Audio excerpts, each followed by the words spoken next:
we're back another week. And guess what? That's not Daniel. Looks a lot better than Daniel over there, doesn't she? I can't do this. She doesn't like this at all. This is my wife, Mary Ellen. She's in here. We shot this the other day with Daniel, and it got lost somehow. And Mary Ellen is such a sport. We were on our way to Target, and then I ended up here.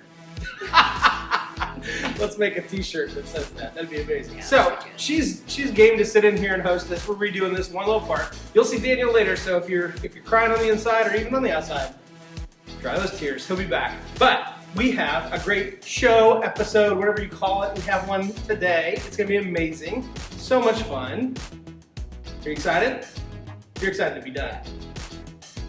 Okay, that's good. We're gonna play a little game. I'm gonna let Mary Ellen introduce it, but we're gonna play a little game, screen game. We're giving away $5 Starbucks cards. We're gonna do like 2 or 3 practice rounds and then 2 rounds for real. But the name of the game is Missing word.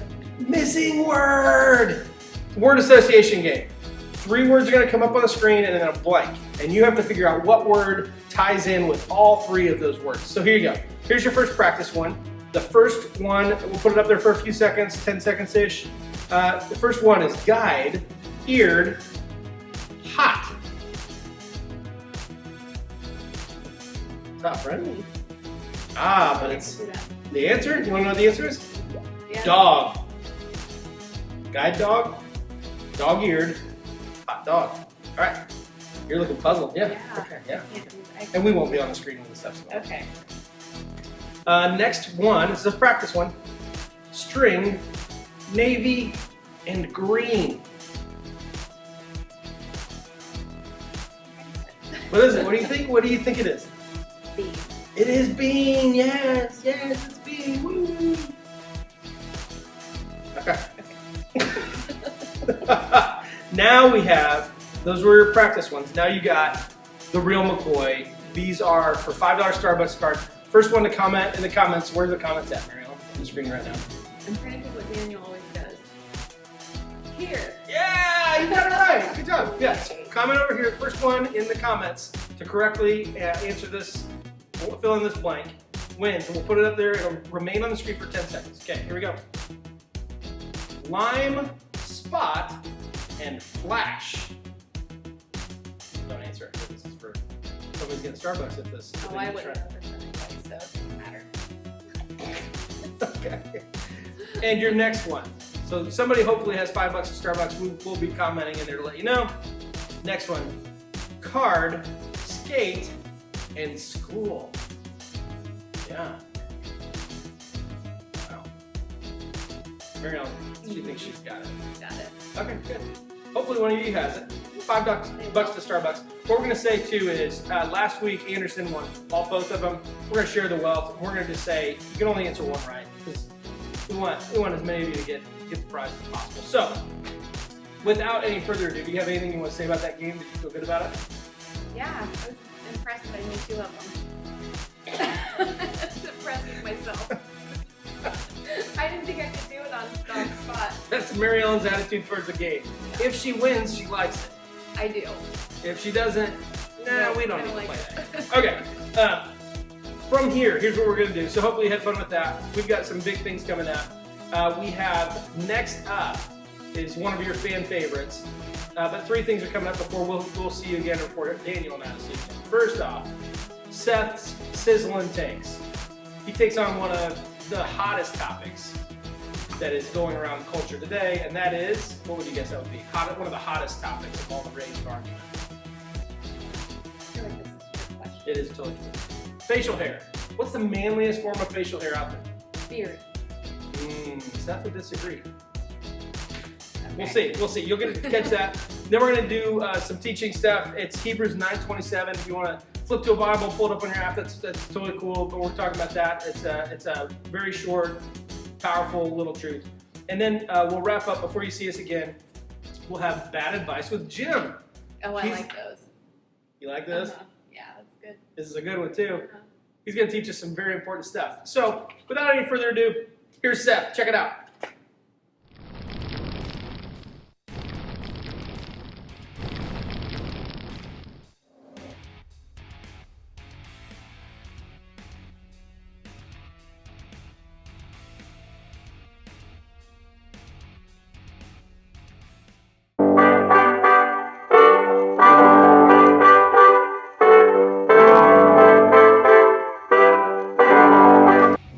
The greatest myth that we've ever had to deal with is the fact that facial hair, the manliest form of facial hair, is to be a clean-shaven face, which, to be frank, I totally understand, I totally get. Wrong! The manliest form of facial hair is not clean-shaven. It's not a big goofy beard like this. The manliest form of facial hair is absolutely the time-honored mustache. The mustache has stood the test of generations. We have men like Tom Selleck and Burt Reynolds in the actor field who have defined manliness. We have genius thinkers like Albert Einstein or Alex Trebek, who holds all knowledge and trivia. And even Dr. Phil. He's a doctor, Dr. Phil. You have incredible athletes like Hulk Hogan and Apollo Creed that rock the mustache. There's even a famous story about Raleigh Fingers, a baseball player, a pitcher, who, when given the opportunity to join the Cincinnati Reds, where he would have had to shave his mustache, chose instead to retire. He retired rather than shave his mustache and was later inducted into baseball's Hall of Fame. You have incredible creatives. Mark Twain, Salvador Dali. Salvador Dali wrote a book about his mustache. How much manlier can you get? And then you have the clearest argument, the greatest president that America has ever known. The manliest president by far that America has ever known, Teddy Roosevelt, rocked the mustache for his entire term in office, and even after that. The mustache is the greatest and manliest form of facial hair that the world has ever seen and will ever know.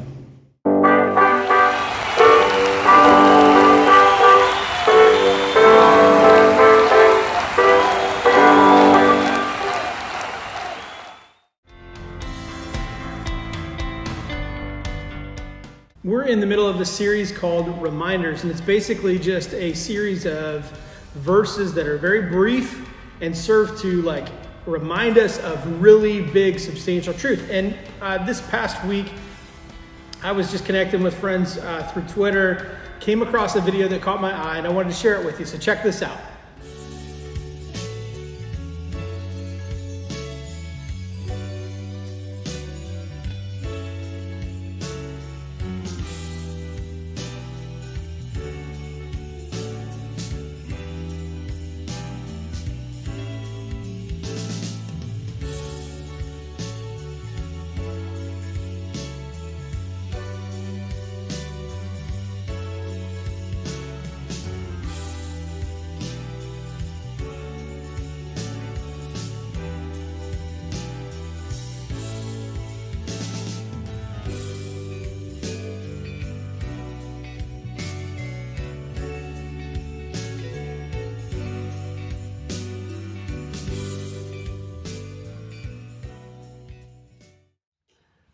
Okay, so that video was from France, Lyon, France in 1896.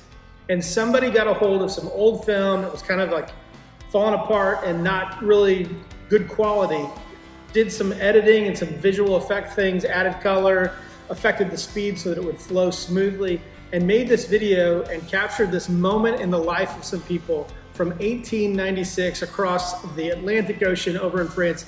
And they just had a snowball fight. And there's a guy in a top hat and a mustache, crazy mustache, just absolutely blasting people with snowballs. There's someone who thought it was a bright idea to ride a bike through the middle of a snowball fight, and he gets blasted and all that kind of stuff.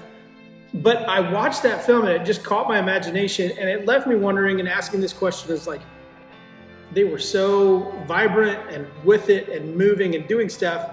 And not to be morbid, but the question that came to my mind was, where are they now? Every single person in this video who's smiling and laughing and playing and having fun, they're all gone. And it made me think of this verse that I want to share with you today. It's found in the book of Hebrews. It's Hebrews chapter 9, verse 27. And it's just a simple, not even a complete sentence. It says, just as people are destined to die once, and after that to face judgment. And that may be one of those deals where you're like, okay, the new guy's like kind of morbid and this is dark. And I hope it doesn't read that way when we get done. I hope you understand my heart behind this, because I read that verse and I think about the fact that God has given us this amazing gift called life, and we get to live it. But we're foolish if we don't live it in such a way that we remember how it goes. That every single one of us will live, who's living is going to live this life, that every single one of us living will die. And ultimately, every single one of us will stand before God and he'll judge us. Like that idea is like so succinct, and that verse is so succinctly captures that truth. But that idea is all over Scripture. If you look in the book of James in chapter 4, we're not going to read it, but James describes our lives. It says our life is like a mist that is here for a moment and then it's just gone.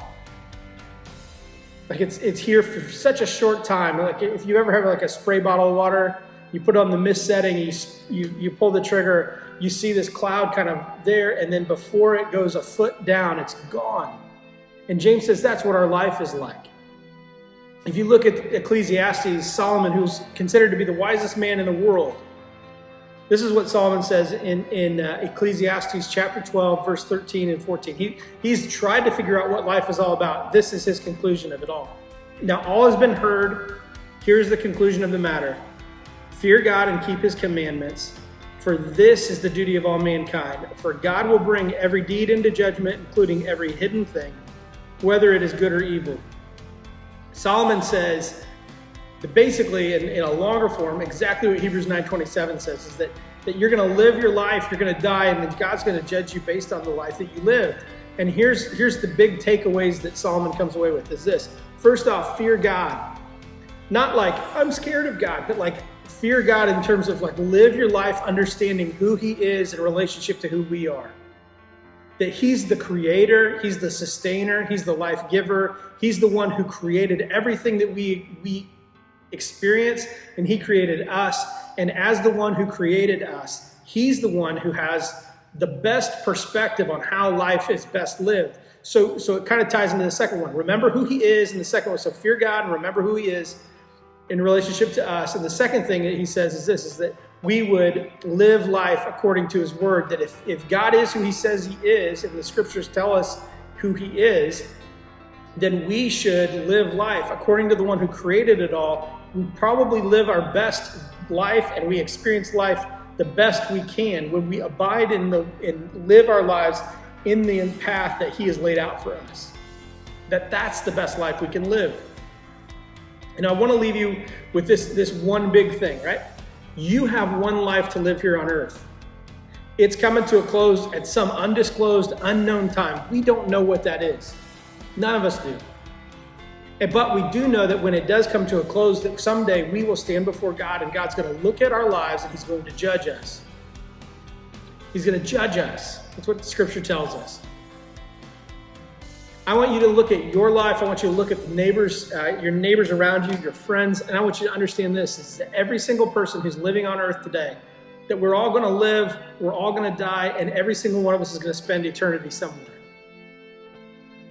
Like that's a heavy, heavy truth, a big thing to be reminded of. Because if we remember that, and this is what I want to challenge you with, if you would remember that, what you'll find is this, is that we can begin to kind of reverse engineer our life. And instead of just making decisions based on what do I feel right now, what do I want to do right now, instead we say, no. If God is going to judge me at the end of my days, if my life is going to be lived out, it's going to come to a conclusion, and at the end of it, I'm going to stand before God. What is the best way I can live today in light of the fact that God someday will judge me? Like that truth should impact the way that we interact with the people around us, with our family members, with our friends. It should impact the way we respond to a God who desperately wants to have a relationship with us. It should impact every single decision we make. The knowledge that we don't have last say, God does, that we get to live our lives in this world however we choose, but if we fail to remember the fact that there's a God in heaven who created us and who will call us to account one day, then we missed the boat. And if we also, for those of us who say God is who he says he is, I want to live my life honoring him, pursuing him, and I believe that without him I don't have any hope, then what about how we respond to our friends, the people we care about who don't know him? They're going to face that same judgment. What are we doing to impact that so that when they face that judgment, they're as prepared as we are? See, this is a huge reminder for us. God has such big things for us and such a great desire for us to live life in such a way that that judgment for us isn't something that we fear, but it's something that we look forward to. Not because we're good, but because he is, because we trust him and we trust what Jesus has done for us. But if I'm living and I'm going to die and I'm going to spend eternity somewhere, I should live differently today because of that day coming.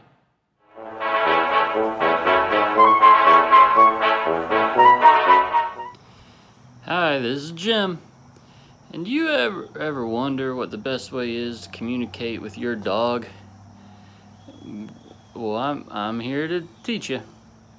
Some people like to talk down to their dogs, like, oh, you're such a good little boy. Stuff like that. And then some people they talk mean, like, hey, you get down. But the way I like to talk to my dog is through soul language. Communicating between souls is easily done through a combination of shrieks and clicks, like this.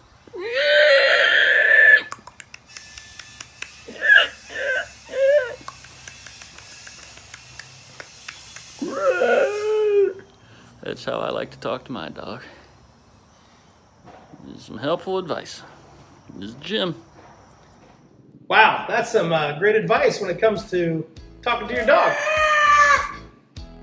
That dog looked terrified. Yes, it did. Just like you did. Hey, let that be a reminder, though. 7 seconds with my pet. 7 seconds. Don't stop sending those things in. We've gotten a few. We'd love to see some more. Dogs, fish. We've had gerbils. We'll even deal with cats. Maybe it might get vetted out or weeded. You know, Yeah. Who really wants to see a cat? Don't answer. I don't like the smirk on your face. But that also serves as a good segue into our next little feature here, some hard-hitting investigative reporting with your very own Daniel Luke. Donkey Kong. Didn't look like a fun time. Not for him. Check it out. Welcome to Triple N, the Nintendo News Network. This is Going 8 with Daniel Luke.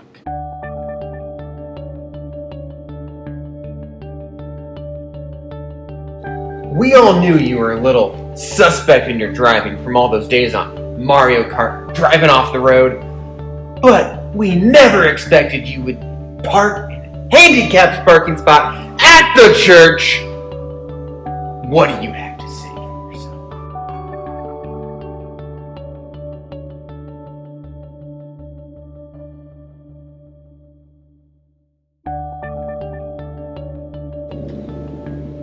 Do you really expect us to believe that it was a different ape that was skinny dipping in the York River and swam all the way to the James River?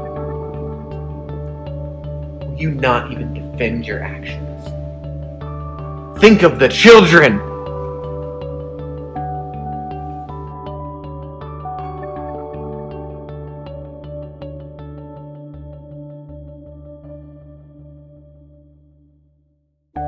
We thought you had changed and improved, that you were reformed. But obviously, when Peach went missing, you were the only suspect.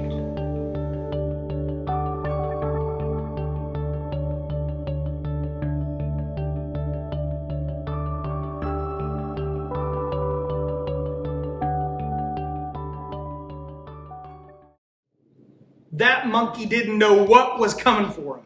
That monkey didn't know anything. Sure didn't say anything. Can monkeys say anything? I don't know. Do monkeys usually wear ties? True. Yeah. Big questions of the day. Hey, Next segment, we're gonna do a little game, a little show thing that we did called Taco Bell Roulette. I want to tell you about the roulette. Yeah, we'll get to that. But basically what it is this. We went to Taco Bell, bought a bunch of cheap little burritos, cut them up into pieces. We injected 2/3 with mild sauce and 1/3 with a hot sauce that included a warning about not giving it to elderly people.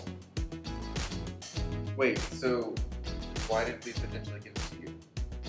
Oh, my dear child. Shut it.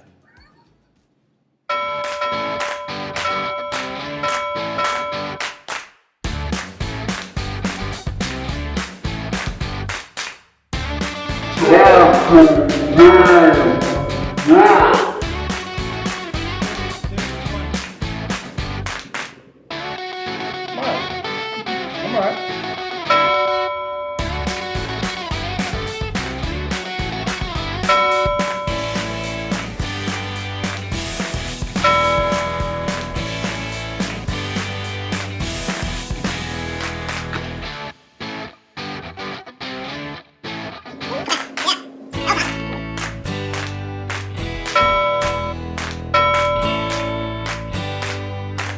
Dipsy do, Dunkaroo.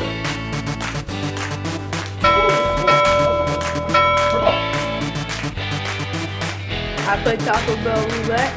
I play Taco Bell Roulette. I played Taco Bell Roulette, And I'm still standing. And I'm still standing. and I hate myself for it.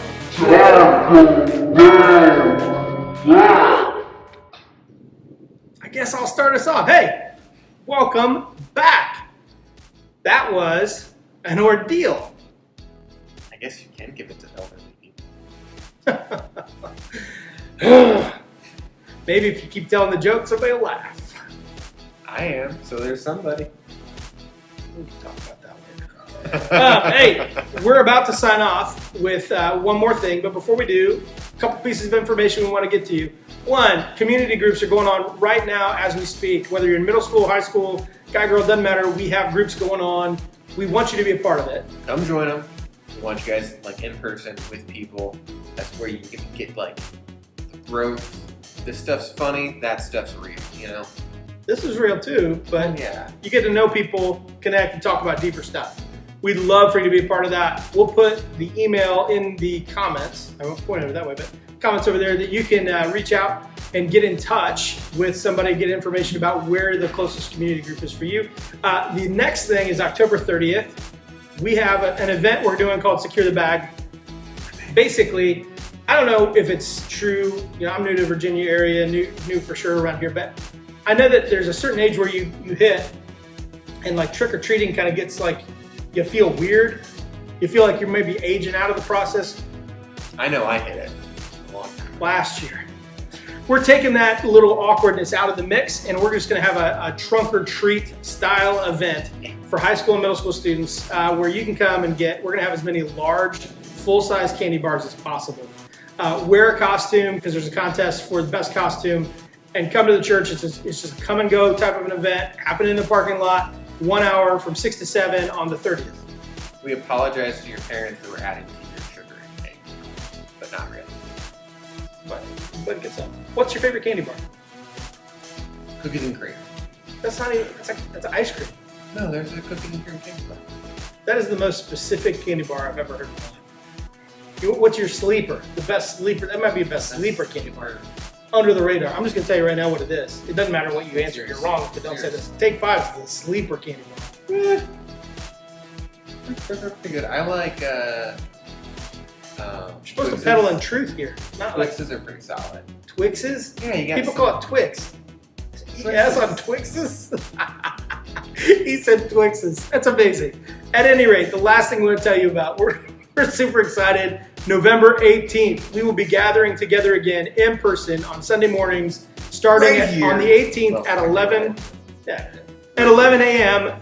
Come here. We'll have a lot of information going out in detail about steps we're taking to be safe and be wise and how we go about that. But we cannot wait. This has been a lot of fun, and we'll figure out a way to continue doing this. Because we enjoy it.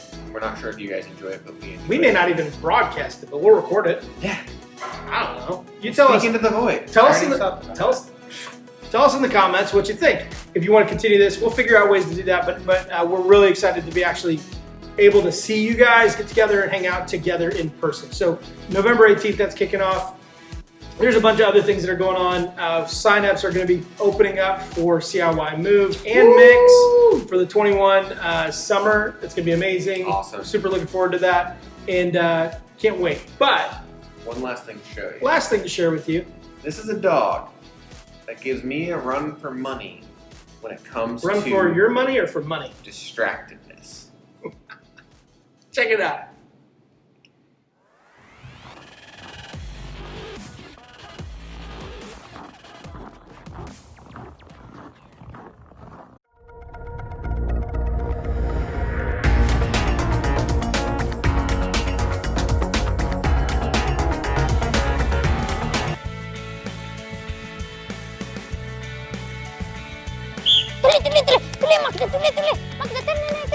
Koira pysähtyy, mutta tulee perille. Hei. Finn.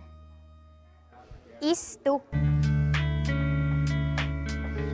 Ja selkeästi Esme saa heti vainun siitä, että lähellä on lenkkimakkaraa.